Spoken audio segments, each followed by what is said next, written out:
Ciao ragazzi, io sono Fabrizio, il cofondatore di VS e oggi vi racconterò dei 5 Richard Mille più leggeri in assoluto. Ciak!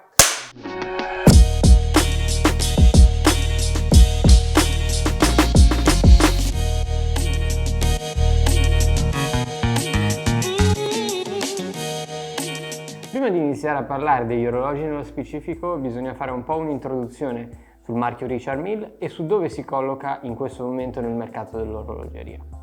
In Italia io noto un po' una certa resistenza da alcuni appassionati a cui non piacciono le forme e che criticano particolarmente questo marchio, ma tolto il lato estetico, che io sempre ripeto che è una cosa soggettiva, penso sia assurdo non considerare ciò che sono riusciti a realizzare nell'ambito appunto dell'orologeria. Io parlo a livello proprio tecnico o ingegneristico, cioè basta guardare da vicino i dettagli e l'attenzione che prestano nel realizzare questi orologi che è davvero impossibile rimanere impassibili. Cercate di trovare un modo di provarne uno dal vivo, che sia magari all'esposizione di una casa d'asta che presenta i lotti o non lo so, da qualsiasi altro collezionista che magari conoscete. Provatene uno perché rimarrete letteralmente senza parole.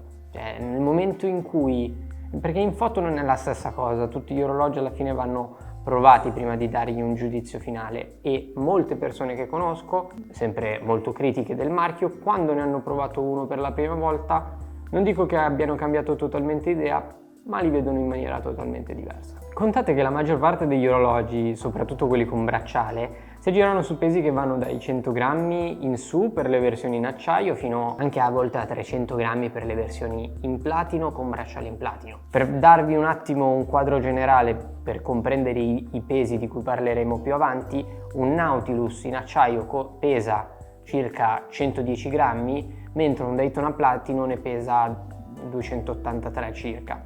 Oggi parleremo dei Richard Mille più leggeri mai realizzati. Con 32 grammi l'RM6702 è l'orologio automatico più leggero del marchio. La base di partenza era il 6701 che di per sé è già un orologio molto leggero.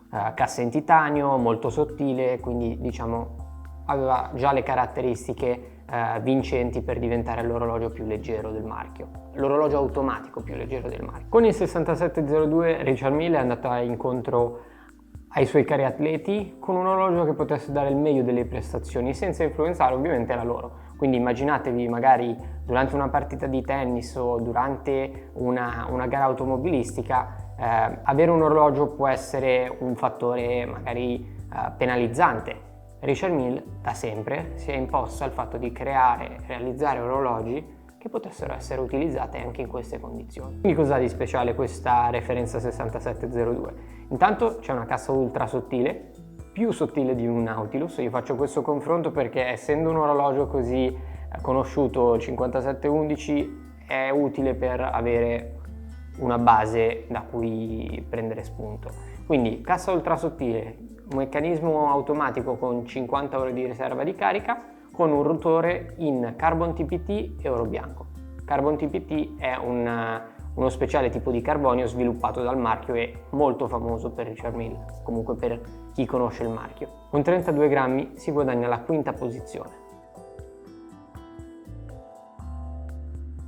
Penultimo arrivato nella collaborazione tra Rafael Nadal e Richard Mille è l'RM2704, che ha un peso di 30 grammi, quindi siamo scesi di 2 grammi rispetto al 6702. Con questa referenza il tennista spagnolo ha festeggiato ben 10 anni di partnership con il marchio e hanno realizzato insieme un orologio che racchiudesse un po' entrambi i mondi, quindi da una parte il mondo dell'orologeria e dall'altra il mondo del tennis. Per prima cosa notiamo che la costruzione del movimento è nascosta diciamo tra una rete che sembra quella di una racchetta da tennis. La cassa invece ha una forma nuova e anche un materiale nuovo che è il Titacarb. Come vi dicevo prima, per Richard Mille è fondamentale realizzare orologi utilizzabili in tutte le condizioni, quindi da una gara automobilistica a una partita di tennis, ma questo richiede degli standard fuori dal comune. Non tutti gli orologi sono in grado di sottostare a delle performance particolari o comunque che mettono in grande difficoltà i movimenti degli orologi.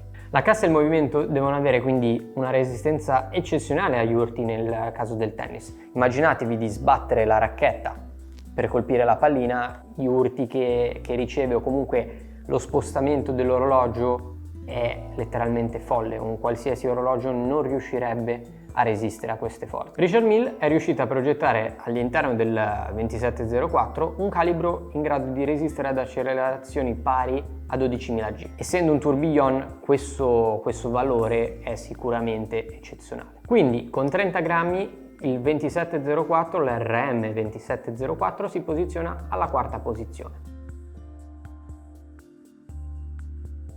Un modello storico per Richard Mille è l'RM 027, che rappresenta il primo capitolo della serie degli orologi realizzati appunto con Rafael Nadal. La prima referenza, la 027, aveva appena 20 grammi di peso.